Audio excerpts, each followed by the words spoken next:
Buenas noches, jóvenes. Buenas noches. ¿Qué tal? ¿Cómo están? Buenas. Buenas noches. Hola, Diana, Carmen, Susana, Cindy, Juan Wegner, nombre fuerte, de Nilsson, Aida, Soledad. ¿Qué tal? ¿Cómo Buenas están? noches, ¿Todo bien? profesor. ¿Qué tal? ¿Todo bien? Bien, preocupado seguramente por el producto académico. ¿Ah? Sí, profesor, como todos. Bueno, De todo todas lo que se maneras, ha profesor. hecho y todo lo que está aparece en la práctica en esta consolidado producto académico 1, está comprendido los temas que hemos visto hasta la última clase y obviamente se requiere que ustedes haganlo también de parte de ustedes, busquen también información. No hay que olvidarse que los temas de este curso de investigación de operaciones son netamente matemáticos y por ende se requiere también un soporte teórico que es el que hemos visto en cada clase, por lo menos en estas dos clases. Hoy vamos a entrar a un nuevo tema que tiene que ver con el examen parcial. Y el examen parcial creo que está programado para el 13 de noviembre. 13 de noviembre, lo cual nos queda hoy y la próxima semana, sea el 4 y el 5, y el 11 y el 12. Son dos temas que vamos a ver y que forman parte del examen. ¿De acuerdo? Uno es teoría de las decisiones y la otra es programación lineal entera. ¿Ya? Hay un tema que es simulación, pero se requiere muchos programas matemáticos, así que he tenido que hacer un reemplazo de la programación lineal entera que está en la primera unidad. Lo he reemplazado por simulación, por el tema simulación, porque en simulación en realidad se necesita conocer bastante programación matemática. Y entonces, como quiere que el tiempo es corto también para ello, porque en dos clases de simulación no se aprende ni siquiera el 30%, hay que trabajar bastante en el tema simulación, simulación de la empresa. Entonces, he hecho un cambio, hay un tema que obviamente tiene que ver con programación lineal, tiene una vertiente que forma parte de la programación lineal, pero tiene en este nuevo tema que es programación lineal entera, el objetivo es encontrar valores enteros, de ahí el nombre. O sea, los temas que van a ver, hoy vamos a tocar el tema, permítame compartir, son dos temas. Uno, teoría de las decisiones, que es el que vamos a abordar el día de hoy, la teoría, y si alcanzamos tiempo, tocaremos el tema programación lineal entera. Son dos temas centrales que forman parte del examen parcial. Acuérdense, fecha que está programada, ya digamos, los temas todavía no están subidos porque hay que actualizar, ya que estos temas fueron elaborados por otro profesor y obviamente a mí me toca hacer un cambio en esos, ¿no? Todavía no lo he hecho, así que no pierdan ustedes el tiempo, que la próxima, ya en estos días lo voy a actualizar de tal manera que el día 13 sea el examen del examen parcial. No hay cambio de fechas, por si acaso. No hay cambio de fecha. Entonces, hay que tener en cuenta eso. El producto académico 1, que comprende la actividad virtual, que supongo que todos habrán dado respuesta, porque si no tiene, su nota es 0. Y eso es preocupante porque ya he revisado el aula virtual, donde tenían que ustedes responder en base a un cuestionario de preguntas que son importantes para reforzar más el conocimiento. Pero si no lo han hecho, obviamente su nota es 0, ¿no? O sea, todas las notas que aparecen ahí, aprobado con 20, 18, 15, todas esas notas pasan al aula virtual. Así que sí, y eso creo que tiene ya una fecha que debe concluirse, ¿no? Entonces es necesario que participen, porque eso forma parte aparte de su aprendizaje, forma parte del consolidado 1. El consolidado 1 tiene, como ya les dije, desde la primera clase, dos temas centrales. Uno, aula virtual y la otra es producto académico, que es el que ustedes tienen que resolver. El tema, el producto académico se ha extendido hasta el día 5, o sea, hasta este sábado. No hay más fechas, no hay más fechas. Algunos ya lo han subido su trabajo. Bueno, a buena hora todavía no los ha revisado, voy a verlos todavía, pero hay algunos que no han dado respuesta, por si acaso. No vaya a ser que después del 5 ya no se pueda. Así que yo he hecho ahí una extensión hasta el día 5, pero eso no quiere decir que todas las veces la tengo que hacer. No se puede hacer eso. Entonces me he dado esa libertad como profesor de extender los 2 días porque comprendo que ya en la última clase recién se han agrupado, es decir, recién están llegando y obviamente están digamos, en desventaja, por decirlo así, en el desarrollo de este producto académico, que no es grupal, por si acaso, no es grupal debido a la cantidad de alumnos matriculados, ¿no? En el caso de distancia, por ejemplo, pues pasan de 50. Y entonces, ¿qué se hace? Se agrupan pues dependiendo de la cantidad de grupos que se forman. El profesor lo hace. Yo enseño en distancia, pues ahí pasan más de 50. Y entonces el objetivo es agruparlo, no por reducir el trabajo de calificación, sino porque distancia tiene un tratamiento diferente al semipresencial, ¿no? Y obviamente ahí pues hay una gran cantidad de alumnos en la que se espera la integración, se espera que cada uno trate en lo posible de hacer un trabajo colaborativo, pero a veces el concepto de colaborativo es simplemente copiar, no es así, no es así. Y tal me ha demostrado en la práctica cuando llega el examen final, que es ya individual, ya no es grupal, hay una cantidad de desaprobados. ¿Por qué? Porque no han tomado la debida importancia al trabajo. Si bien es cierto, el colaborativo es bueno, pero eso tiene también ciertas restricciones, ¿no? Si todos colaboraran con realizar el producto académico y no solamente sea calco y copia, no, pues eso se va a evidenciar ya en el examen. De tal manera que en el examen, pues, han tenido muchos alumnos con nota muy baja, ¿no? Pero en los productos, nota 18, 15, 20. Y en el examen final, ¿no? Entonces, en el caso de ustedes, semipresencial, son pocos alumnos, son cerca de 26 alumnos, entonces no tiene sentido ya formar grupos, pues. Cada uno resuelve. Es más, aún si se formaran grupos, cada uno sube su trabajo en forma individual. Lo mismo ocurre en distancia. En distancia antes se tenía la idea de que sube uno, ya los 4 es lo mismo. No, ya no es así. Ya no es así.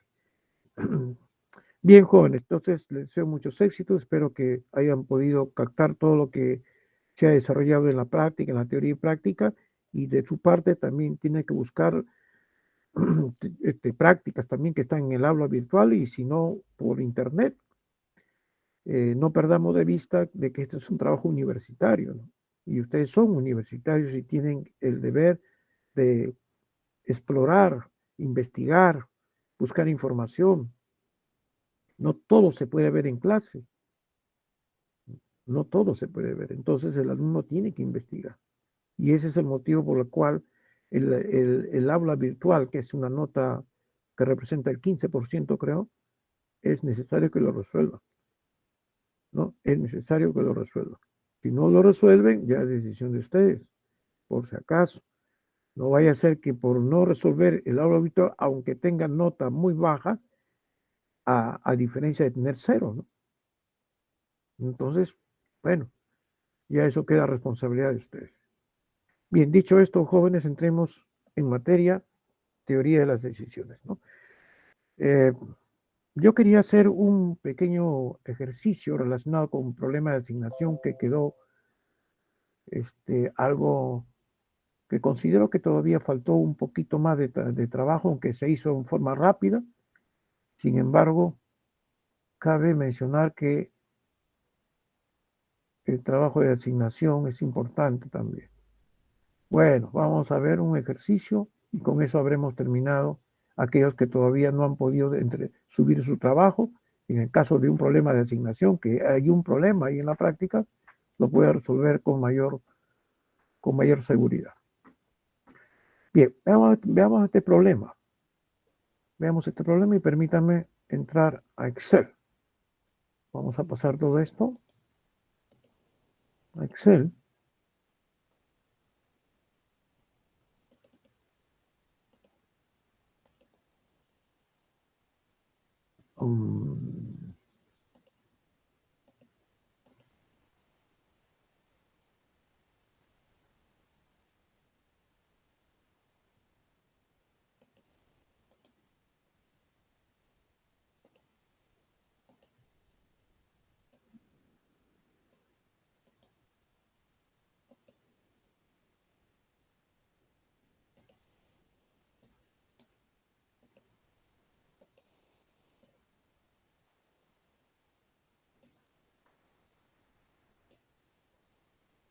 El método que se ha pedido es el método de aproximación de Vogel, aunque también hay el método de costo mínimo o matriz mínima, que es similar al método de aproximación de Vogel. Es más, inclusive es mucho más rápido que el método de aproximación de Vogel.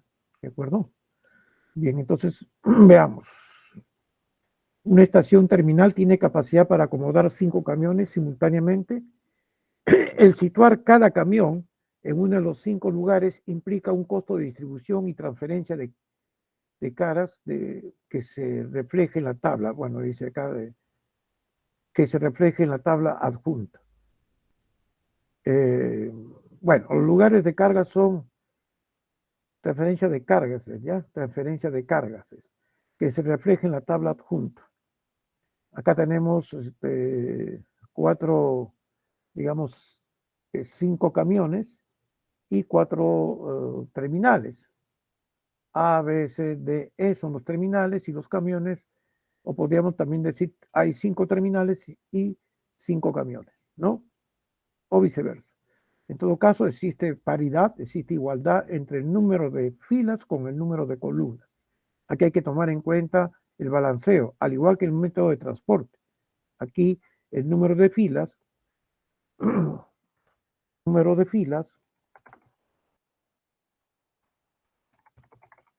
debe ser igual al número de columnas. En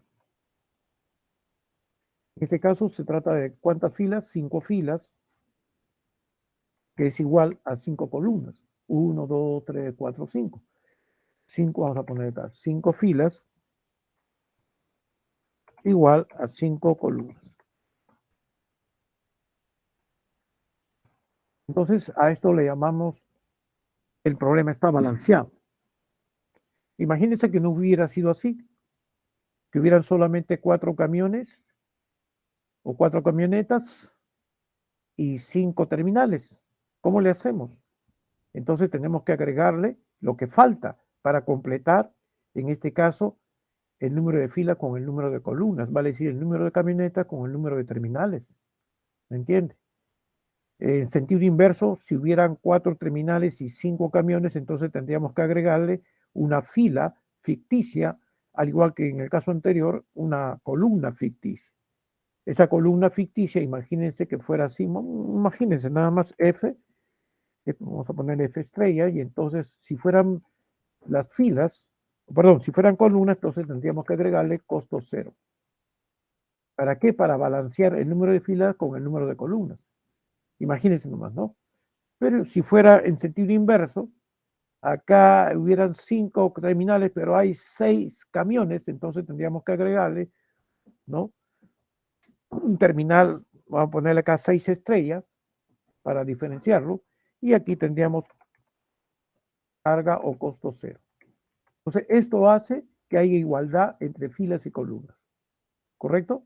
Bien, si bien es cierto, este no es el problema, pero le estoy poniendo como ejemplo en el caso de que no exista equilibrio.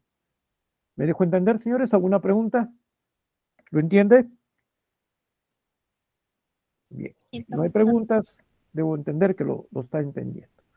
Muy bien. En la práctica, usted, ¿qué es lo que hace? Elabora su tabla de flujos o matriz de flujos. Vamos a ponerlo aquí. Su matriz de flujos.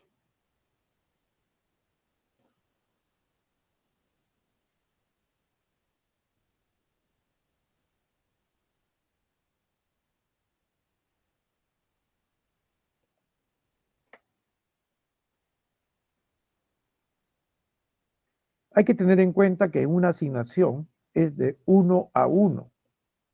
Un obrero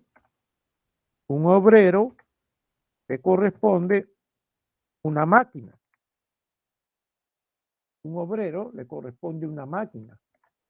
O una máquina lo va a resolver, lo va a utilizar un obrero. ¿Me dejo entender? Por eso es 1 a 1. Por eso cuando hablamos de recursos disponibles, de disponibilidad por el lado de la oferta, por decirlo aquí, su valor es 1, 1, 1, 1, 1. ¿Correcto? Por el lado de la demanda o requerimiento, también su valor es 1, 1, 1, 1, 1. Esto es cuando usted empiece a resolverlo. ¿Entiende? ¿Por qué? Porque es 1 a 1. Esa es la asignación. Bien, lo primero que tenemos que hacer, obviamente, acá yo tengo la matriz de costos, y aquí tengo la matriz de flujos, pero lo podemos hacerlo directamente. Matriz de flujos. ¿Correcto? Y entonces lo primero que se hace es buscar que crear ceros. Hay que generar ceros. ¿Cómo lo generamos? Buscamos los costos mínimos o las cargas mínimas. En este caso yo tengo acá 10. Sigamos buscando. Acá tengo 20. En la tercera fila, el menor es 25. En el siguiente, en la cuarta, el menor es 15. Y así sigo buscando en las siguientes 10. Esto es en fila. Y entonces empiezo a restar estos costos, ¿verdad? Empiezo a restar y voy a generar ceros. A ver, vamos a ver, si yo voy a restar, tendría lo siguiente, ¿no?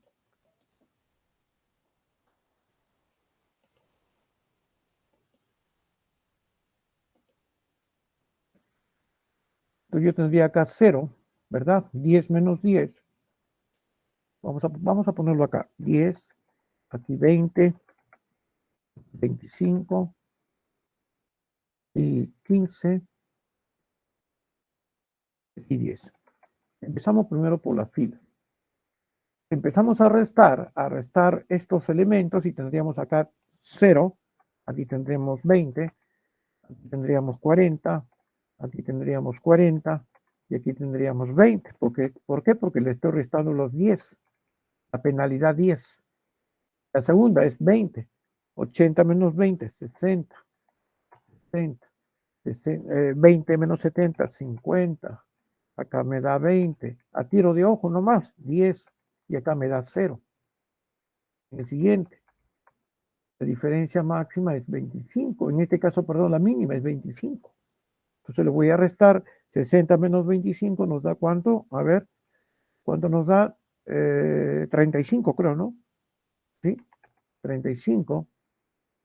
Acá me da 25, me da 0, me da 15, creo, no, 10, 10, y acá me da 5. En la otra fila es 15.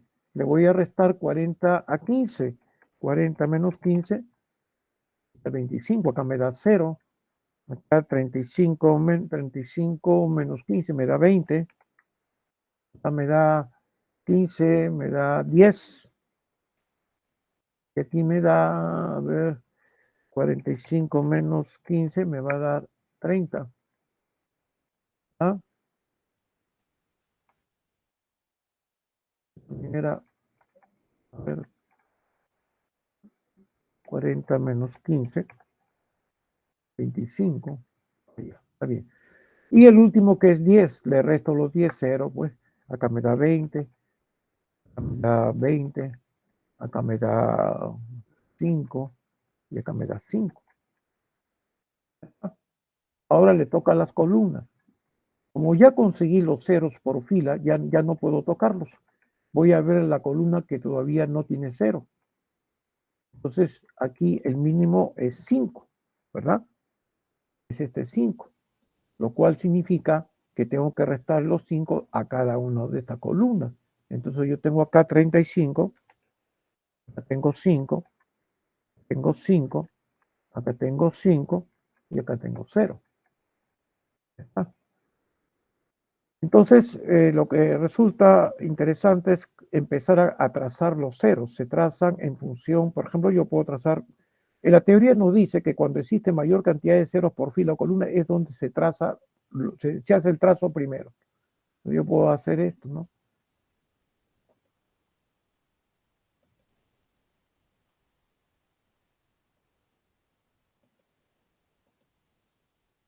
Acá tengo 1, 2, 3, y inclusive acá también tengo un 0. A ver, 1, 2, 3, 4 y 5, ya se completó. A ver, veamos. Si quisiera hacerlo en forma vertical, en realidad uno puede hacerlo en forma vertical o en forma horizontal.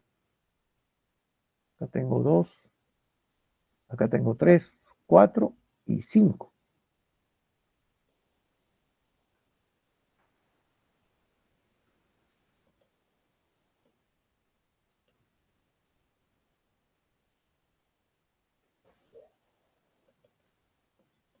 Entonces trato de cubrir con estas líneas o trazos los ceros. Hay que cubrir los ceros.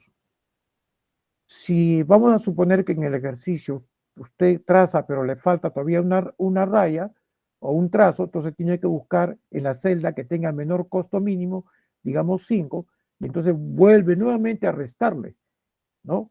A todos los elementos que no están tachados. ¿Ah? Si está tachado, no lo puede tocar, solamente se toca o se resta a la fila o columna donde no ha sido tachado. ¿Me dejo entender o no? Ya tienen que tener mucho cuidado en eso. Entonces, ya completé, entonces el problema ya terminó ahí y lo único que tenemos que hacer es buscar la solución de este problema, ¿no? Y vamos a ponerlo acá. Voy a poner acá, yo tengo un 0, voy a ponerle un 0. Acá, por ejemplo, esto queda eliminado, Profesor, excepto esto, sí. una pregunta antes que siga Termino y avanzando, me hace la porque pregunta. Termino y me ya, hace la pregunta. Acá tengo otro 0. Voy a ponerle ahí 0. Tengo otro 0 aquí. Otro 0. Acá también tengo otro 0. Y acá tengo otro 0. Y vamos a contarlo, pues, ¿no? 1, 2, 3, 4, 5. ¿Correcto? Entonces, ¿cuánto representa esto? Esto va a representar la suma de lo que corresponde a esto. Lo podemos hacer así o directamente sumarlo, ¿no? Acá será 10 y será 15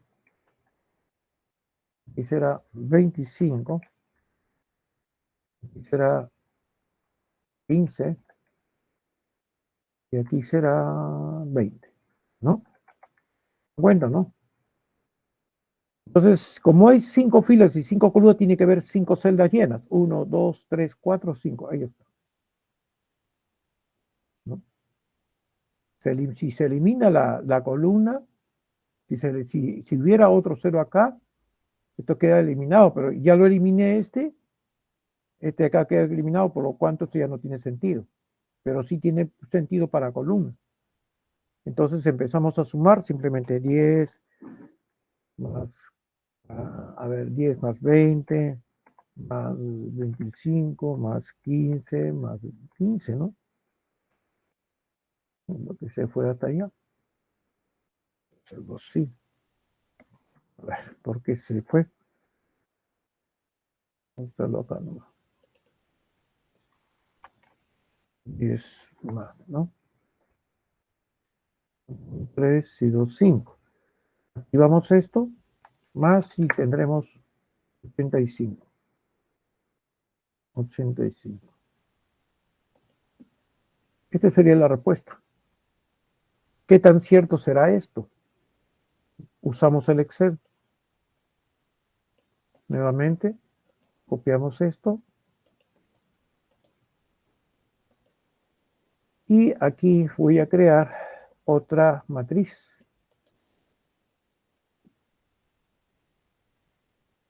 Otra matriz que le voy a asignar valores 0. Le vamos a quitarle esta parte amarilla. Ahí está, y le pongo ceritos acá. 0, 0, 0, 0, 0. Entonces lo único que hacemos es bajar todo esto y lo convertimos todo en 0. Ahí. Luego, igual que el problema de transporte, tengo que sumar. Suma. ¿Ya? Entonces digo, suma. Y voy a sumar todo esto que está aquí. Fila. Y lo único que hago es bajar. Ahí está. De la misma forma como he hecho la fila, ahora hago en la columna. Suma. Activo la fórmula suma. Entre paréntesis. Ya está. Y lo único que hago es correr. Bien. Luego, aquí, como si fuera oferta, vamos a ponerle disponibilidad. Un término o disponible. Y voy a poner 1, 1, 1, 1, 1. Ya está. Acá, en la forma horizontal, requerimiento, podemos decir tarea, máquina, en fin, ¿no? Vamos a ponerle aquí requerimiento. Acá le pongo 1, 1, 1, 1, 1. ¿Por qué se pone este 1? ¿Por qué? Porque la asignación es 1 a 1. ¿Correcto? Bien. ¿Qué hacemos ahora? Usamos el Solver Excel. Solver Excel. Entonces vamos acá Z mínimo. Es igual. Observe. Vamos a usar la fórmula suma producto.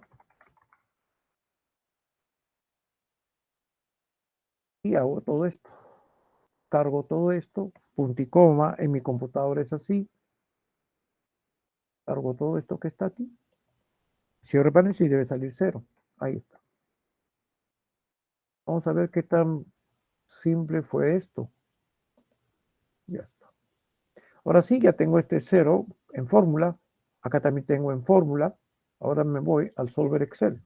Datos, Solver. Y ya está capturado por defecto. Como lo ven ustedes, ya está capturado. Y le pongo mínimo, porque es mínimo costo, mínimo tiempo. Y capturamos todo lo que está aquí. Todos los ceritos. Todos los ceritos. Luego agregamos la suma de los ceritos, que está acá. Le pones igual y le pones todo este número 1. Le dices agregar. Ahora le toca al lado horizontal. Ceritos igual los números 1. Le dices aceptar. Pero acá también hay una condición de que deben ser siempre los valores que salgan siempre deben ser positivos. Por tanto, muchas veces yo no uso, pero algunos lo hacen de esta manera. Por ejemplo, le dicen agregar y captura todo esto que está aquí. Le dice mayor o igual y acá le pone 0 para que, o puede poner la palabra verdadero también. Aceptar. Acá le pone programación lineal y le dices resolver. Y como ustedes pueden observar, salió igual. Salió igualito. Mire, la distribución puede cambiar, pero en este caso parece que hubiera sido igual. Si te fijas, mira, en algunos casos coincide, jóvenes, otros no. Si usted me pregunta por qué, una cosa es trabajar manualmente y otra cosa es manejar el sistema. Y fíjate que nos sale igual la distribución, donde están los números 1. Ahí está, mira. Y te sale igual. Luego de ahí haces la asignación, pues. Entonces la asignación, ¿cómo lo haces? Igualito que el modelo de transporte. Vamos a ponerle terminal 1. Ya si tú quieres le puedes poner ¿cómo se llama? Un cuadrado, un círculo. Esa es decisión simplemente de cada uno. Terminal 3, terminal 4 y terminal 5. Le vamos a poner camioneta A, camioneta B, camioneta C, camioneta D y camioneta E. Y así tú quieres lo encierras, ¿no? Con un círculo, un cuadrado igualito que el modelo de transporte. Y bueno, a ver, en el primer terminal hay una carga que va a recibir o que va a trasladar del origen al destino la camioneta A. Entonces hacemos lo mismo, ¿no? Usamos esta, así. El terminal 2 hay una carga que tiene que, digamos, abastecer por parte del camión E. La 2 con la E, ¿verdad?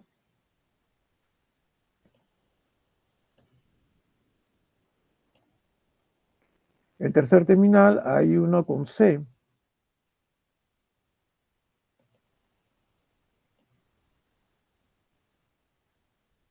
En el 4 con el B.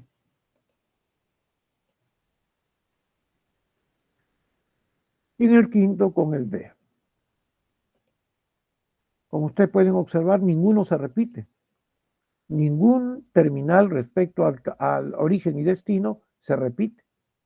Todos, a cada uno con su respectivo camión, ¿no? Podemos decir trabajador. El trabajador 1 le corresponde el camión A.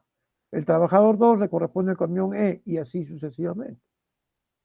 Todo esto también se puede convertir en modelos de programación lineal, pero no lo voy a hacer porque tendríamos que utilizar un programa computacional que no lo tienen o a lo mejor tampoco está, digamos, licenciado en la computadora de la Conti. Ahí terminaría, ¿no? Bien, ahora sí, ¿alguna pregunta? ¿Alguna pregunta que quieran hacerme? Profesor, Sí, dígame. yo en la fila del primer cuadrado donde hacía cuando se marcan los ceros, ajá, allí. Mira, en el bloque A, o en la columna A hay dos ceros, no es así, Sí, pero cuando sí. usted le pasa al otro cuadrito solamente considera uno, no sé si, No es que o estoy consideren, sino equivocada. que se produjo un cero. Se originó este cero. Ya. No es que yo le haya puesto el cero. Usted ha visto que estoy restando.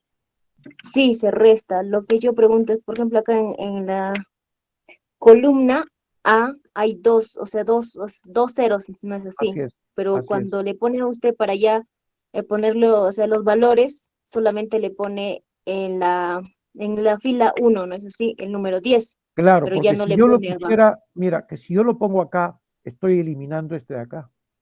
Ujú. Entonces no pueden haber dos que se repiten. Tengan cuidado en el examen, ¿ah? No puede Por haber eso le que pregunto. se repitan, ¿no? Ninguno se repite aquí.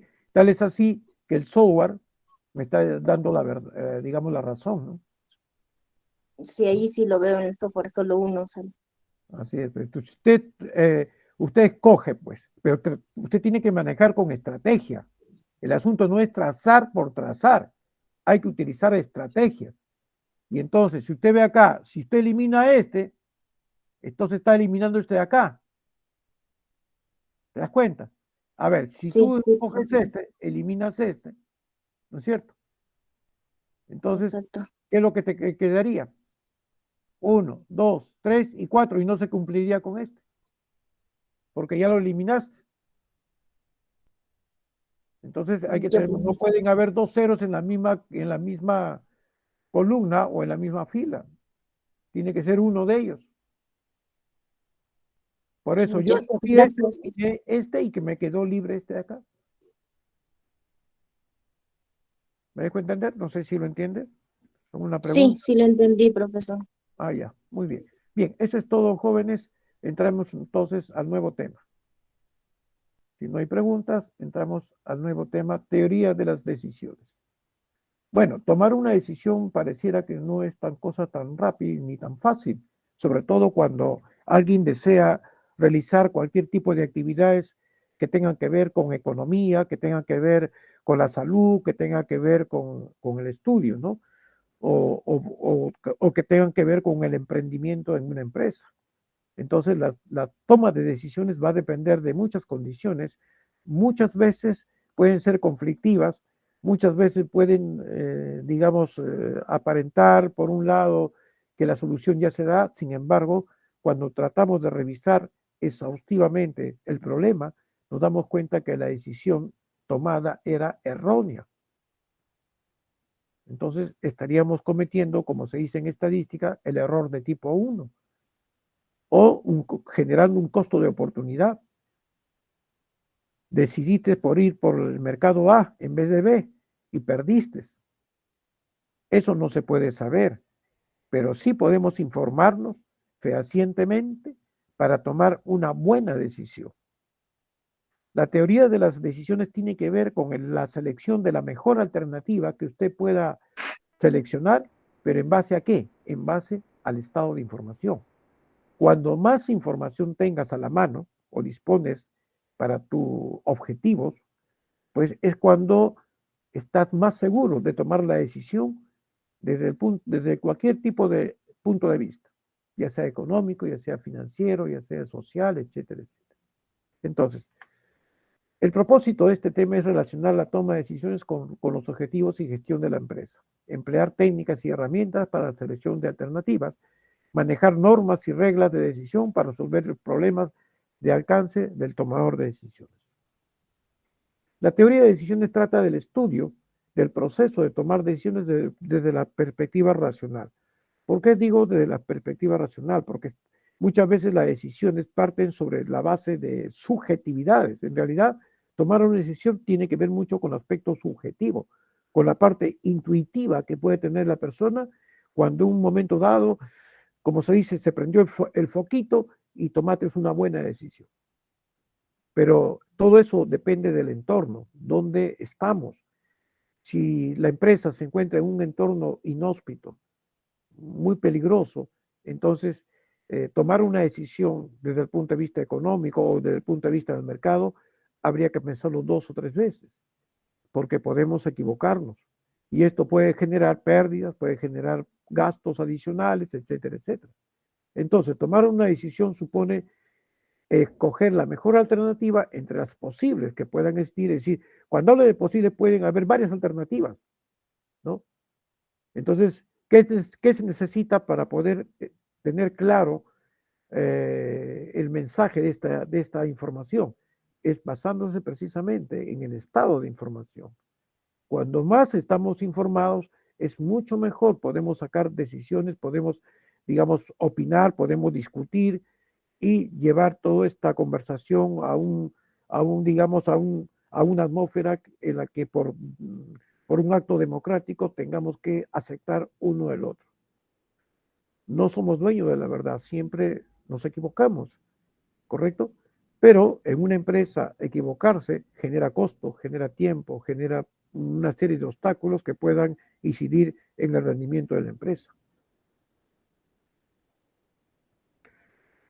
También es necesario acotar que todas las decisiones que se tomen en cualquier ámbito, en el ámbito personal, en el ámbito social, en el ámbito económico, En el ámbito personal, por ejemplo, muchas veces decimos, ¿no? Y eso seguramente lo hemos escuchado o tal vez lo hemos vivido. Caramba, a mí me tocó una pareja mala. Y después de 2 años te das cuenta que la pareja era mala, ¿no? Por decir un ejemplo así muy general. Y entonces viene el arrepentimiento, y viene la separación y viene también el problema. O sea, hemos tomado una decisión sin habernos informado apropiadamente para que dicha decisión nos permita crecer, nos permita desarrollar, nos permita entablar una mejor comunicación. ¿Me entiendes?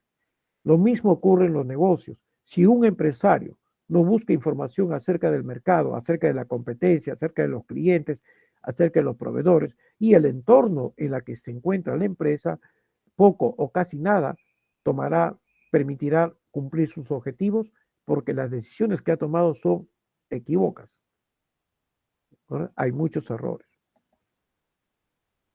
¿Cuáles son los elementos de un proceso de decisión? Es primero el decisor, la alternativa, el estado de la naturaleza y los resultados.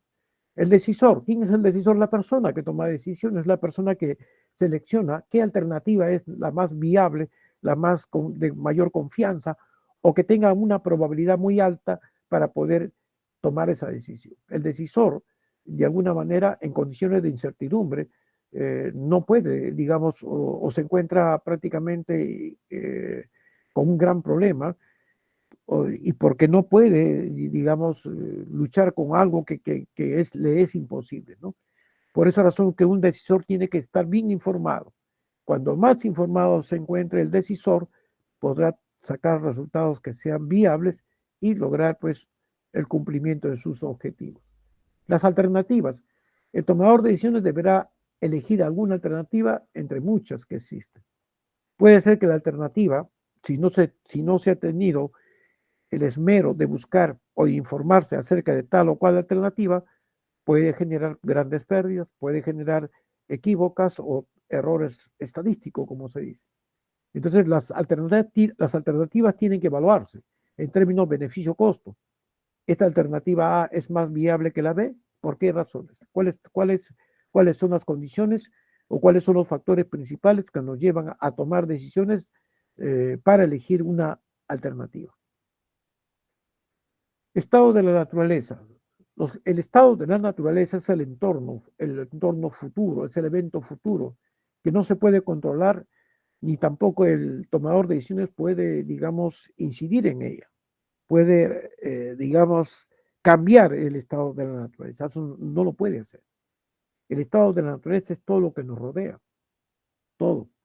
Y entonces, el patrón de comportamiento que tenga el tomador de decisiones, muchas veces en condiciones de incertidumbre, puede generar, como les decía, grandes problemas que pueden restringir su accionar en el mercado o que todo lo que tenga que hacer para poder vender su producto no lo puede hacer, o si lo hace, sus ganancias serían muy ínfimas, muy pequeñas, no muy significativas, que obviamente puede repercutir en la economía de la empresa. Los resultados. La selección de alternativas en función a posibles estados de la naturaleza son viables en tanto que no genere mayores costos. Para poder establecer la toma de decisiones existen reglas, así como en casa existe una reglas para poder comportarse, reglas para llegar a casa, temprano a casa, es decir, para poder realizar cualquier tipo de actividades en la empresa también hay reglas, hay normas en las que cada persona tiene que cumplir para poder desempeñar su trabajo con, digamos, con confianza y con calidad, que es lo que se tiene, que se busca. Sin embargo, las reglas de decisión, también conocidas como criterios de decisión, permiten identificar cuál sería la alternativa de un problema de decisión. Pueden haber muchas alternativas. El asunto no es tener la varita mágica para decir con esta alternativa ganamos. No podemos saber. Por eso que el tomador de decisiones se encuentra, digamos así, inhabilitado, ¿no? De poder tomar una decisión cuando no se tiene, digamos, una base o una base conceptual acerca de lo que ocurre en el entorno. Para poder analizar la toma de decisiones, es necesario pasar por una cadena de elementos o componentes que fortalecen la toma de decisiones. Primero, hay que definir el problema. Tenemos que analizar el problema para saber cuáles son las causas, cuáles son los efectos, cuáles son las restricciones de tipo económico, de tipo financiero, de tipo operativo, etcétera, etcétera. Definir un problema significa tratar de buscar, identificar los elementos que han generado ese problema. Unos pueden ser de mayor cuantía y otros no. Pueden ser de tipo objetivo o cuantitativo y otros de tipo cualitativo. En todo caso, ya se convirtió en un problema. Pero ese problema tiende a ser analizado si existe la posibilidad de que las personas que tomen decisiones se interesen por buscar y analizar cuáles son las causas del problema. El análisis del problema nos permite no solamente ir descubriendo poco a poco cuáles fueron las causas que generaron esos efectos. Una vez que hemos analizado, buscamos la evaluación de aquellas alternativas que están o que forman parte de la toma de decisiones. Tomar una decisión sobre el aspecto económico tendría que hacer consultas al economista, al administrador, al ingeniero, en fin, cada persona tiene su propio punto de vista. Y entonces, cuando más información recogemos de los agentes o de los colaboradores o los directivos, digamos, más amplio o más flexible será tomar una decisión. Una vez que hemos evaluado las alternativas, el siguiente paso será elegir cuál de las alternativas nos va a llevar al éxito. Si la alternativa elegida, después de haber sido evaluada, permite de alguna manera o tiene un fundamento sostenible que permita aplicar la decisión. Y entonces fíjate que la toma de decisiones pasa por varias etapas, varias fases. Tomar una decisión en casa sobre algún evento en particular, familiar, pasa en primer lugar por ver las consecuencias, analizar previamente. No es que pensemos en negativo, tenemos que siempre ver la parte positiva, pero al mismo tiempo tenemos que ver nuestro entorno. Conocemos a las personas, su carácter, su forma de pensar muchas veces, y tiene una apariencia totalmente diferente, ¿no? Entonces la acción apreciativa que se tiene que tomar acá es informarse. No hay otra alternativa para poder tomar o elegir la alternativa que nos lleve a tomar la buena decisión. Las fases de la toma de decisiones es identificar y analizar el problema, como habíamos dicho, determinar cuáles son los parámetros del problema. Pueden ser los parámetros, por ejemplo, puede ser el promedio de datos, la mediana, en fin, los parámetros que de alguna manera determinan el inicio, el análisis de la toma de decisiones. ¿Cuáles son las consecuencias de cada alternativa? Tenemos que sopesar, tenemos que evaluar, tenemos que ver si esa alternativa tiene un peso favorable, no en el sentido sí del peso en sí, sino de importancia. A ver, la alternativa A es más importante o tiene la mejor prioridad que la alternativa B y C, habría que evaluar, ¿correcto? Y eso pasa por tomar información de varias fuentes, no solamente el aspecto interno, sino también el aspecto externo.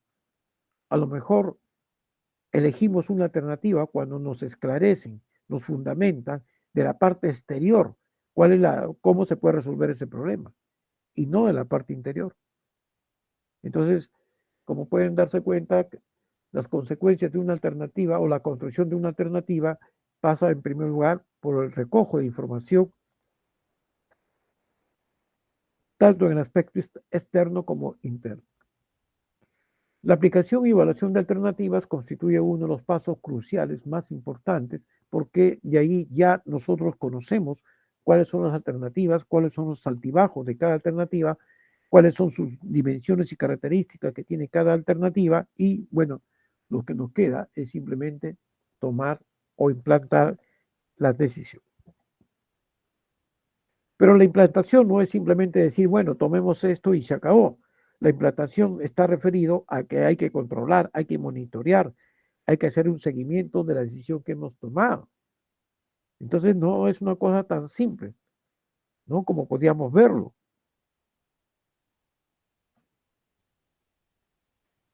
Métodos y modelos para la toma de decisiones. En la práctica existen métodos que se aplican en la toma de decisiones, pero esta depende de las condiciones o del entorno en la que se encuentra el tomador de decisiones. Y me estoy refiriendo a condiciones bajo certidumbre, condiciones bajo incertidumbre y condiciones bajo riesgo. Cuando analizamos bajo certidumbre, la palabra certidumbre significa certeza o debemos interpretar como alguna acción de certeza. En este caso se conoce con certeza cada una de las alternativas y se conoce el estado de la naturaleza. O sea, para nosotros no nos es extraño conocer el entorno porque ya hemos vivido años en este espacio, en este lugar, y obviamente nos conocemos, ¿no? Nos conocemos cuáles son nuestros defectos, cuáles son nuestras actitudes muchas veces, y nos damos cuenta de que esto se ha logrado porque existe información bajo certidumbre. Bajo incertidumbre, aquí no se conocen las probabilidades de los diferentes resultados que se conoce como estado de la naturaleza. Entonces, todos nosotros vivimos en condiciones de incertidumbre. Muchas veces podemos ganar, muchas veces podemos caernos, muchas veces podemos triunfar. Entonces, cuando nos encontramos en condiciones de incertidumbre, ninguna respuesta es, digamos, legítima, por decirlo así, decirlo de esa manera, ¿no? O es la verdad absoluta, ¿no? Entonces, para uno puede ser, por decirlo así, para mí puedo verlo de color verde, pero usted puede verlo de color rojo. Y entonces, estas diferencias que existe en la manera de pensar o en la manera de tomar una decisión parte sobre la base del uso de las probabilidades, ¿no? ¿Por qué? Porque vivimos en condiciones de incertidumbre. Bajo riesgo. Aquí en este caso sí se conocen las probabilidades de cada muestra o de cada uno de estos resultados y se trata de analizar en términos de beneficio y pérdidas, las que probablemente puedan, digamos, ocurrir, pero si se toman digamos, se toman las previsiones del caso, entonces podemos salir airosos de este problema y por ende habríamos tomado una decisión posiblemente acertada. Tabla de decisión. La tabla de decisión es un formato que sirve para poder, digamos, agrupar, ¿no? Agrupar los estados de la naturaleza, los parámetros y obviamente las acciones que se deben tomar con respecto al tomador de decisiones, ¿no? Con respecto al tomador de decisiones. La tabla de decisión es una tabla común que se usa como una especie de matriz donde en cada tabla existen algunos elementos. Un elemento desconocido es el estado de la naturaleza. Las alternativas que pueden estar asociadas a cada uno de los valores o valores de las variables de decisión. Cada alternativa, como pueden ustedes ver en este estado de la naturaleza, en este estado, ¿no? Cada alternativa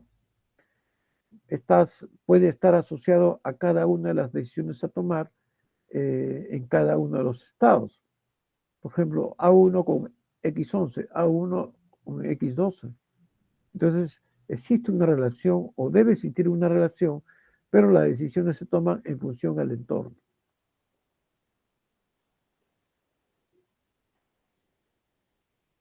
Tabla de decisiones bajo certidumbre.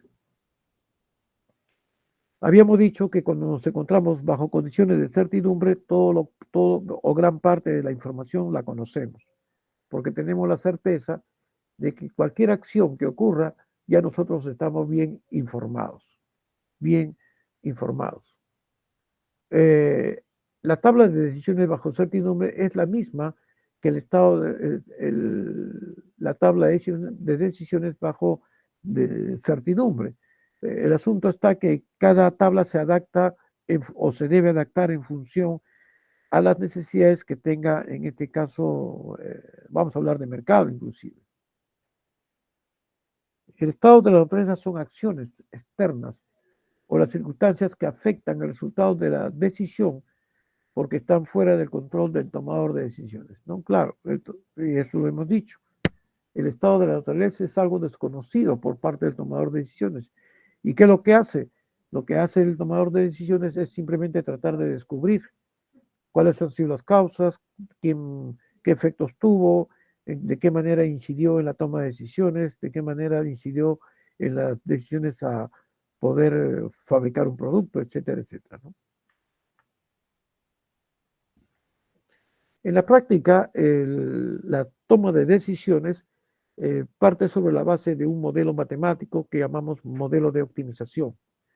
Ese modelo de optimización sirve como una herramienta para poder resolver problemas de decisión y obviamente igualito que recuerden ustedes en el problema de programación lineal. Pues bien, también se usa modelos de optimización para toma de decisiones, donde el conjunto de alternativas representa los conjuntos factibles. Recuerden ustedes que el conjunto factible está asociado a la región de factibilidad del problema. Recuerden ustedes en método gráfico.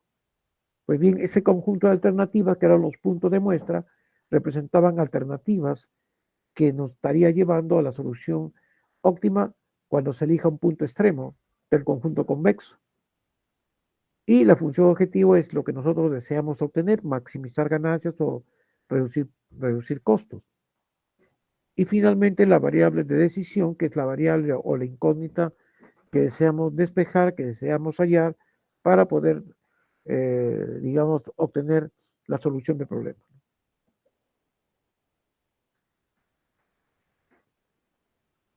La decisión bajo incertidumbre. Bueno, ya hemos dicho que todas las personas, todos los seres humanos vivimos en condiciones de incertidumbre y eso obviamente no lo podemos, digamos, evitar. Las tendencias del mercado, y ustedes lo saben, son aleatorias, no se pueden predecir con exactitud. Que podemos hacer pronósticos, que podemos simular, que podemos estimar, sí se puede, pero el asunto es que no podemos conocer, por eso usamos probabilidades.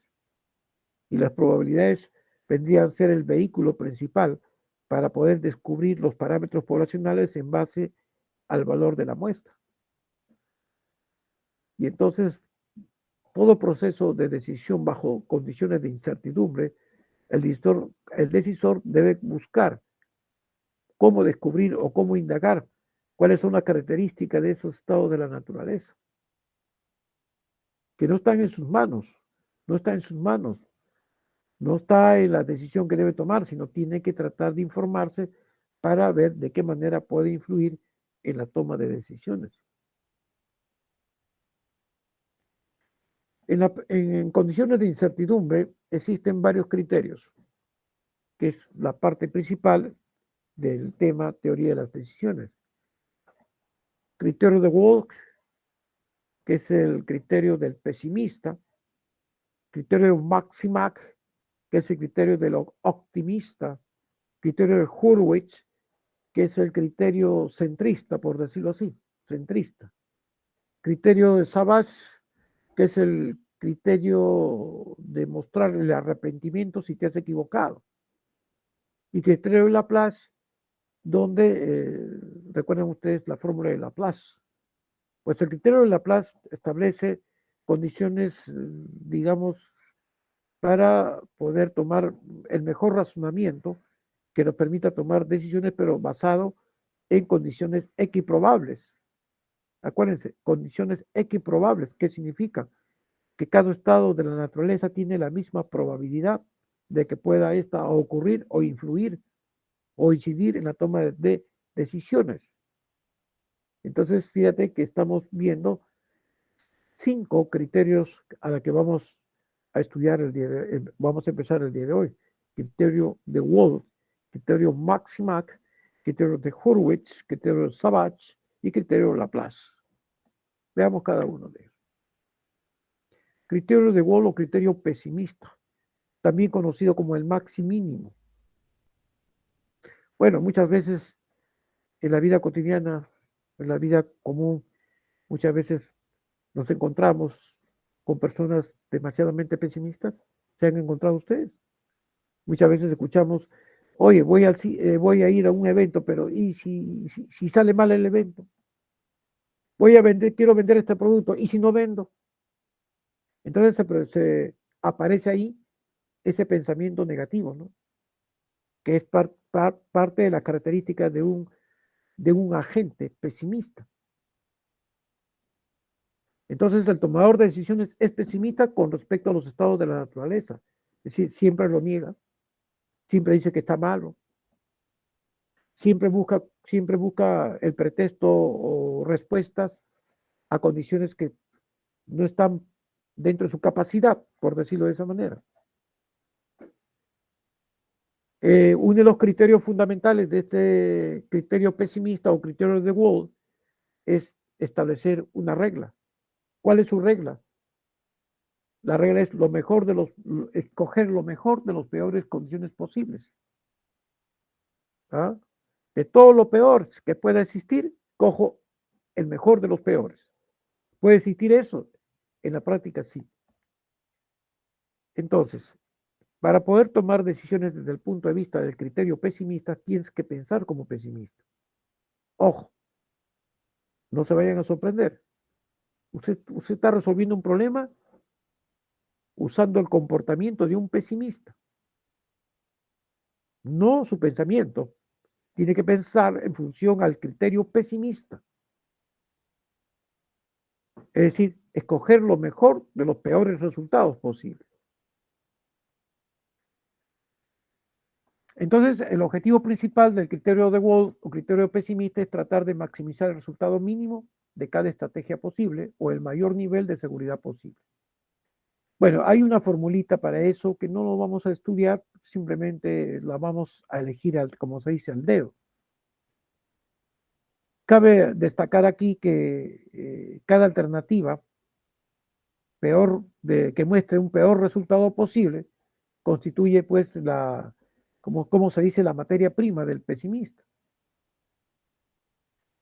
Y esto tiene que ver muchísimo con el nivel de seguridad. El nivel de seguridad de cada alternativa representa la cantidad mínima que el decisor recibirá si selecciona tal alternativa.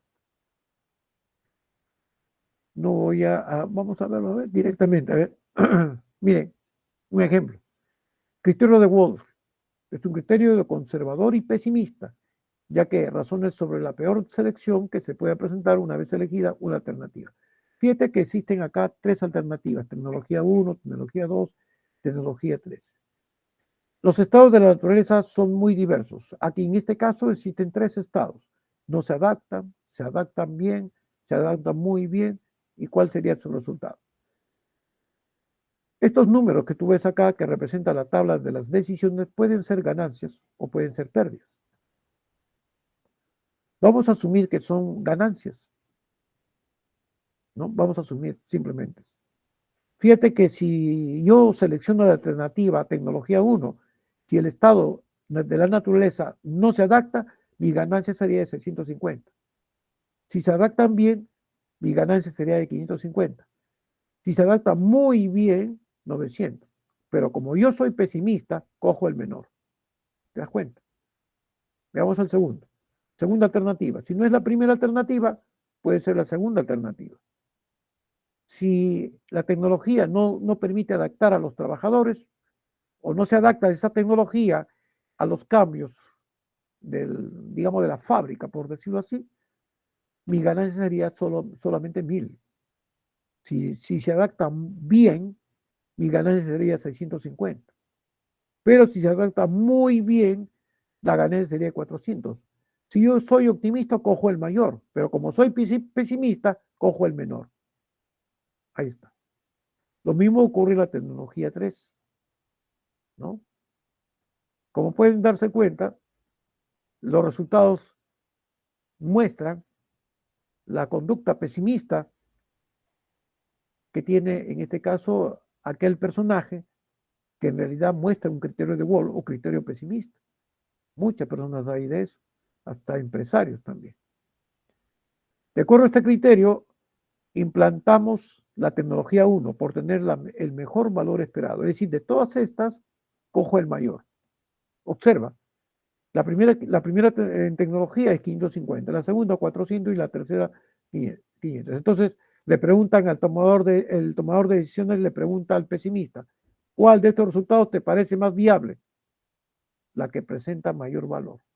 En este caso, seleccionar como alternativa la tecnología 1. ¿Te das cuenta? ¿No? No se mareen, pero así es. Así es esto. Bien. ¿Alguna pregunta hasta aquí? ¿Alguna pregunta? Bien, continuamos. Criterio Maximac o criterio optimista, el Maximáximo. No sé si ustedes se han chocado con personas o su papá, mamá siempre están alegres, siempre sonríen, nunca los ves triste. No sé si ustedes se han chocado con personas o ustedes mismos siempre están alegres, nunca se les ve triste, acongojado o pensando en sus problemas.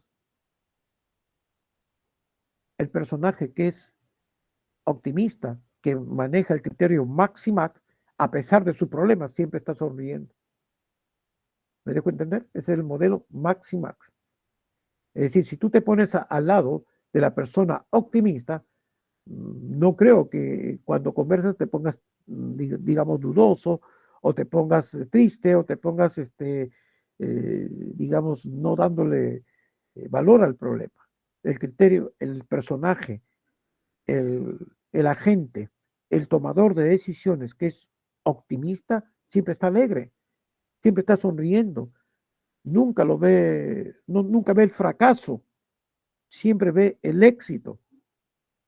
¿Me entiendes? Entonces, cuando tú vayas a resolver un problema como optimista, tienes que ponerte, como se dice, en los zapatos, en el vestido de un optimista. ¿Ya? O sea, tú resuelves como optimista, no vas a resolver como Juan, no, no. Tú eres Juan, pero no vas a resolver como Juan, sino como optimista. ¿Me entiendes? De esto hay cantidad de errores en el examen. Cantidad de errores. ¿Por qué? Porque pensaste desde tu punto de vista y no has pensado en base al criterio que te asigna. En este caso, el criterio que te asigna es el criterio Maximac o criterio optimista. ¿Me entiendes? Entonces, el criterio Maximac consiste en elegir aquella alternativa que proporcione el mayor nivel optimista posible. Es decir, escoger el resultado máximo entre los mejores de cada alternativa. El decisor es optimista. Esa es su regla. Aquí, en este ejemplo de la tecnología. Ya sabemos cuáles son los resultados, pero como yo soy optimista, cojo el mayor, pues, en la tecnología 1. En la tecnología 2, como yo soy optimista, cojo el mayor, porque quiero ganar más. En la tecnología 3, ¿cuál cojo? Cojo el mayor, 950. De todos estos tres resultados, cojo el mayor porque soy optimista. Así de simple como me estás escuchando. Soy optimista y quiero ganar más, pues. Tengo derecho a ganar más. Ese es mi pensamiento. Y entonces yo selecciono la mejor alternativa. De estas tres alternativas, ¿cuál selecciono? La que me produzca la mayor ganancia. Dice, de acuerdo a este criterio, los directivos decidirán implantar la tecnología 2 por ofrecer un mejor beneficio esperado de 1000 unidades monetarias. ¿Por qué? Porque soy optimista. Pues. ¿De acuerdo? ¿Ahí lo está entendiendo, señores? ¿Lo entiende? ¿Lo está entendiendo? Bueno, mañana en la práctica les voy a decir, esto se sorprendan ustedes cuando tengan que preguntarles. ¿Ah? Bien. Criterio de Hurwitz o criterio mínima o minimac. Hay que aprenderse esta parte porque a veces a mí como profesor se me ocurre decir que utiliza el criterio minimac. Lo que está queriendo decir criterio de Hurwitz o criterio mínima. Esos son elementos que en los libros aparecen. A veces no aparece con el nombre de Hurwitz, pero aparece con el nombre de Minimac. Entonces, esto tienes que familiarizarte y entenderlo para poder resolver un problema de criterio, ¿no?, del Minimac. En este caso, este modelo también se ve afectado por la personalidad del decisor y parte de tomar el coeficiente del optimismo y que puede variar entre 0 y 1. ¿Qué significa esto? Hablar de criterios de Hurwitz es elegir aquella alternativa que no sea extremadamente optimista ni extremadamente pesimista, en el centro. No sé si ustedes han visto también personas decir, no quiero ni ganar más ni perder, yo quiero estar en el centro, quiero ganar lo mínimo, se acabó, no quiero hacer más problema.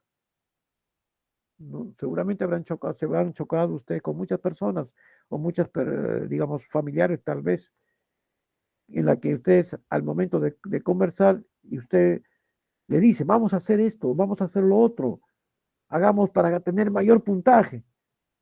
Entonces la persona que le contesta, no, yo quiero tener nota mínima, no me hago problema, ¿para qué se romperme la cabeza?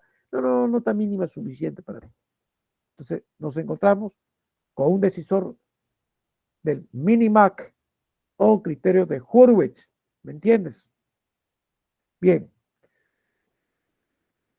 desde el punto de vista económico, podemos decir para utilidades y para costos. Para utilidades, o sea, para poder utilizar el criterio de Hurwitz o criterio Minimac, lo primero que tenemos que hacer es buscar un coeficiente. Este coeficiente se llama coeficiente optimista o coeficiente pesimista. Vale decir, este coeficiente, este parámetro alfa, se llama índice del optimismo, que vale 1.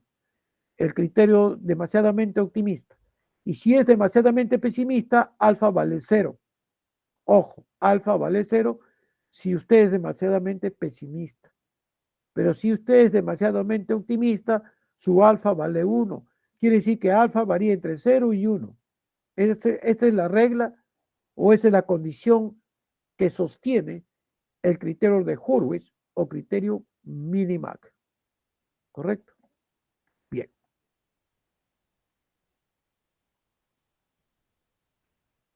Se trata de un criterio intermedio, como le decía, ¿no? Centrista, intermedio, entre el criterio de Wald y el criterio de Maximac, criterio optimista y el criterio pesimista, con una media ponderada de los niveles de seguridad y optimismo. Claro, habla del nivel promedio de seguridad porque no está pensando ni extremadamente optimista ni extremadamente pesimista, algo intermedio, dice, ¿no?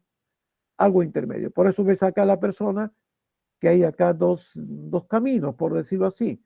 Uno demasiadamente optimista, otro demasiadamente pesimista. Entonces te empieza a dónde voy a ir, pero como yo soy, digamos, conservador, entonces yo digo, mejor cojo la parte intermedia.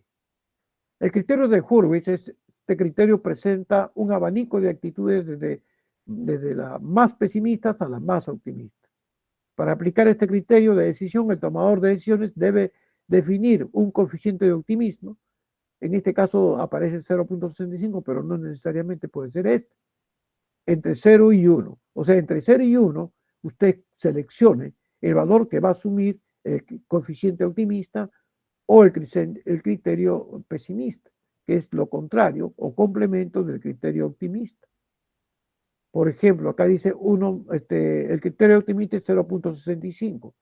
El criterio pesimista será 1 menos 0.65, que vendría a ser 0.35. El índice del criterio pesimista es 35%, mientras que el índice del criterio optimista es 65%. Dentro de estos dos, me pongo en el centro, y ese valor del centro es el que caracteriza al criterio de Hurwitz o Maximac, o Maximínimo, ¿no? Ahí está, Minimac, perdón, el Minimac. Veamos un ejemplo. Con el mismo ejemplo, tenemos tres alternativas. ¿Qué tecnología debo aplicar? Pero esto va a depender de los estados de la naturaleza. No se adaptan, se pueden adaptar bien los trabajadores o si se adaptan muy bien los trabajadores. Estas son nuestras ganancias. Y entonces, para poder analizar y aplicar el criterio de Hurwitz, yo tengo que utilizar parámetros del optimismo y parámetros del pesimismo. Queda claro, si este criterio es dado, pues simplemente el pesimista es lo contrario. Pero imagínense ustedes que en el examen no se dé este criterio, este índice, no se dé. Entonces usted va a darle, de acuerdo a su criterio, 50-50. 50 optimista y 50 pesimista. Es decir, un valor intermedio. No perdamos de vista eso si es que en el examen no aparece el índice o coeficiente del optimismo o coeficiente del pesimismo. Bueno, ¿qué es lo que tenemos que hacer en este caso?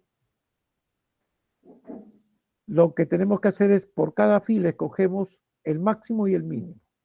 Por ejemplo, cojo el 900 y cojo el 550. Este es el máximo y este es el mínimo.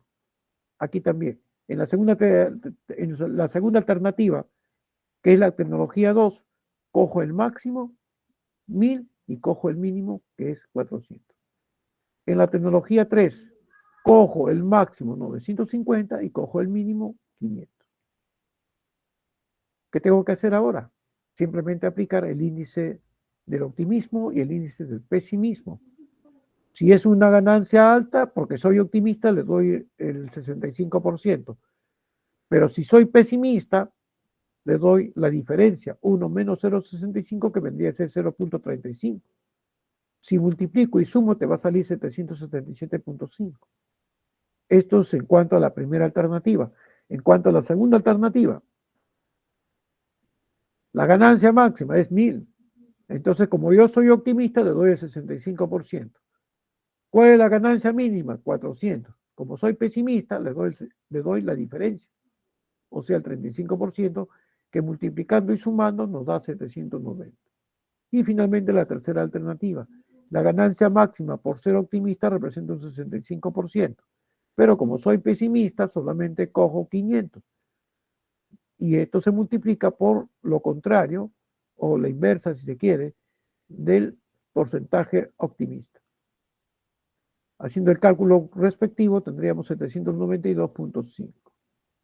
Bien, entonces acá lo colocamos en la columna resultados del valor esperado. Fíjate que están los mismos resultados. De todos ellos, ¿cuál escojo? El de mayor. El mayor. Entonces, por consiguiente, los directivos eligen la tecnología 3, esperando obtener el mayor beneficio de 792,5. ¿Ya ves cómo lo ven? Criterio de Savage. Criterio de Savage.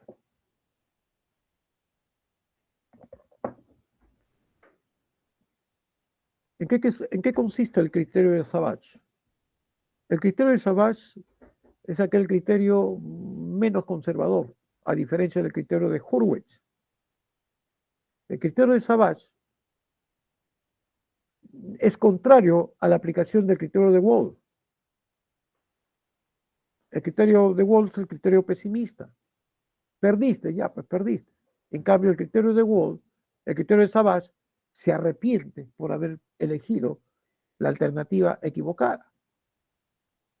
Obviamente él no sabía si esa alternativa era equivocada, pero la tomó la decisión.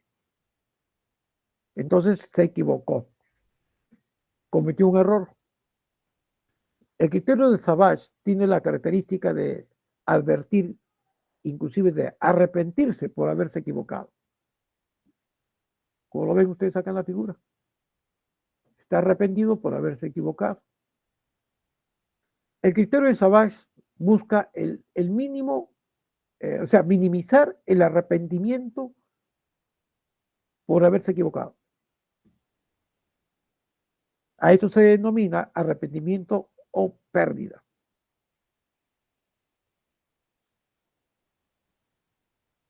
Y entonces, para poder evaluar a través del criterio de Savage,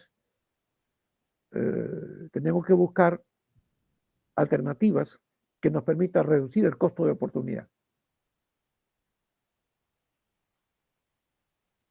Entonces, para ello tenemos que preparar una tabla especial que se llama, bueno, tiene varios nombres, en la práctica tiene varios nombres.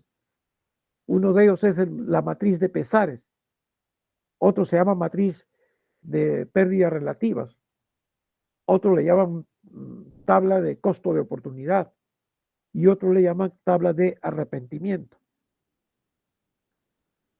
Entonces, formalmente, partir sobre este tipo de tablas, habría que hacer cálculos matemáticos para poder, digamos, tomar una decisión, a pesar de haberte equivocado. El criterio de Savage transforma la matriz de resultados en una matriz de errores. De esta forma, el decisor puede evaluar fácilmente el costo de oportunidad en la que incurre por tomar decisiones equivocadas. Bueno, nos equivocamos todos los días. Muchas veces, si tenemos o somos conscientes de que nos hemos equivocado, tratamos de enmendar, tratamos de corregir. Pero hay agentes que a pesar de haberse equivocado, no reconoce. Y entonces viene el arrepentimiento. Vienen los efectos de esa equivocación, de ese error estadístico de tipo 1, acuérdense, error estadístico de tipo 1, y entonces pues no hay nada que hacer, te equivocaste, entonces tienes que tratar de buscar salidas a ese error. Para ello se prepara una tabla que permita, digamos, elegir costos de oportunidad más permeables. Ojo, has perdido, entonces tienes que buscar alternativas que te permitan un poco flexibilizar ese costo de oportunidad originado por haberte equivocado. Y bien, ¿cómo actuamos? Veamos el mismo ejemplo. Son 3 alternativas que se nos presentan al frente. Existen 3 estados de la naturaleza que nos dicen no se adaptan bien y se adaptan muy bien. Estas son las ganancias posibles y habría que tomar la decisión más apropiada. ¿Qué tenemos que hacer cuando nos encontramos con el criterio de Savage? Para poder arrepentirte y sacar una solución posible buscando un costo de oportunidad que no golpee fuertemente tu economía, si estamos hablando desde el punto de vista empresarial, ¿qué tienes que hacer? Pues simplemente, fíjate, por cada alternativa vas buscando, perdón, por cada estado de la naturaleza vas buscando la de máxima ganancia. En este caso, en la primer estado de la naturaleza no se adaptan, cojo el mayor, 1000. En el segundo estado de la naturaleza se adaptan bien, cojo el mayor. Se adaptan muy bien, cojo el mayor, fíjate, 1800, 950. Luego, ¿qué haces? Empiezas a restas. Eso es lo que le llaman la tabla de pesares. Este 1000 resta menos 650, 1000 sobre 1000 da 0, 1000 sobre 500 da 500, luego le toca a la otra columna. Recuerden que esto no tiene que ver las alternativas, tiene que ver los estados de la naturaleza. Por eso aparecen juntos, fíjate, ve, juntos, ¿no? Entonces, la elección es por columna, entiéndalo, ¿ya? A continuación, seleccionamos cada alternativa, el máximo costo de oportunidad. Estos son los costos. Y veamos qué ocurre. Va restando y va generando un costo. Va restando y los resultados son los que se colocan en el máximo valor. Resultados. En cuanto a la tecnología 1, el máximo valor, el costo de oportunidad mayor es de 350. En la tecnología 2, el costo máximo, 550. En la tecnología 3, el costo máximo, 500. De todos estos, como estamos hablando de pérdidas o costo de oportunidad, coges el menor. Ahí lo ves como resultado. ¿Ah? ¿Te das cuenta? Entonces, en ese sentido, este resultado posible que tú ves acá y que representa el costo de oportunidad es el más bajo. Es como si tú tuvieras pérdidas, pues, ¿no? En realidad es una pérdida. La primera tecnología te ofrece una pérdida o te genera una pérdida de 350, la segunda alternativa, tecnología 2 te ofrece o se produce o se genera una pérdida de 550 y en la tecnología 3 se produce una pérdida de 500. De todos estos, ¿cuáles coges? Como conservador, coges el de menor. El resultado sería este. ¿Ya? Bien, jóvenes. Por el momento, eso es todo por hoy. Ya nos vemos mañana. Voy a pasar lista, por favor. No se me hagan los huecos. Voy a pasar lista. A ver. Presten atención, por favor, que voy a pasar lista.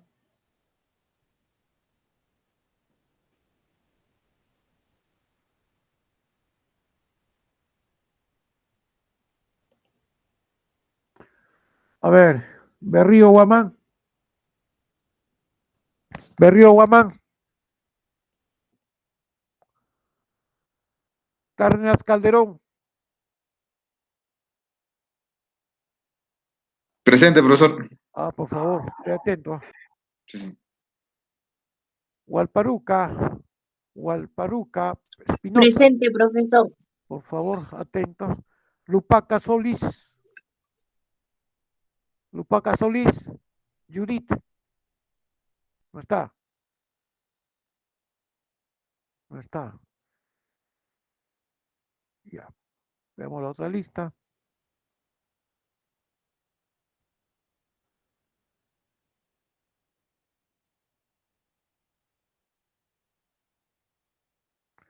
Medina Salazar. Presente, profesor. Correcto.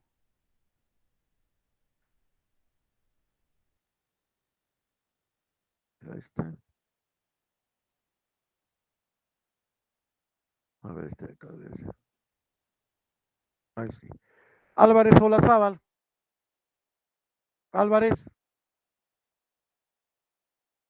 No está Álvarez. Bendezú Vázquez. Bendezú Vázquez. Gabino Orihuela. Presente, profesor. Huánuco Mesa. Presente, profe. Guaro Cuiza. Laurente Laime. Laurente. ¿No está? Ya. Mesa Tello. Profesor, disculpe, Bendesu Vázquez le dije presente y me puso falta. ¿Cuál? Bendesu Olvido. Vázquez, Bendezú Vázquez. me puso falta. Ya está. Morales Iturriaga. Presente, profesor. Ya. Moya Yamuco. Orejón Muñoz. Presente, profesor. Pareja Palomino. Pérez Sedano. Profesor, disculpe, Moya presente. Ya está presente. Ok. Porras Montalgo. Presente, profesor, buenas noches. Quijada Zulca. Quinto Osorio. Presente, profesor. Ramos Quinto Osorio. Gamarra. Presente, docente. Rojas Hidalgo. Presente, Roja Guamán. profesor. Rojas Ya Hidalgo, está, ya. presente. Correcto. Salazar Camayo. Sancho Herrera. Profesor Salazar Camayo, presente. Sancho Herrera, Y presente, profesor. Presente, profesor. Laurente Laime. Laurente. No está. ¿Quién más falta? Lupaca Solís.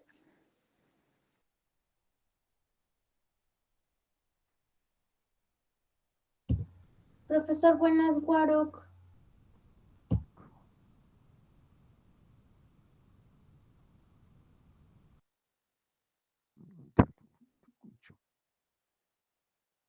Profesor, buenas noches, Guaroc, por favor. A ver, déjeme un ratito, por favor.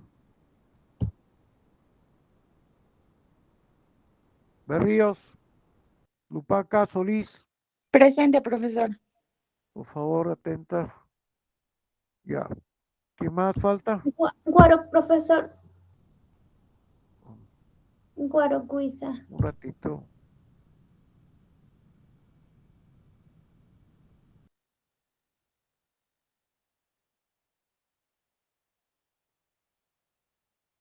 Guaroc, Sí, profesor Guaroc. Álvarez.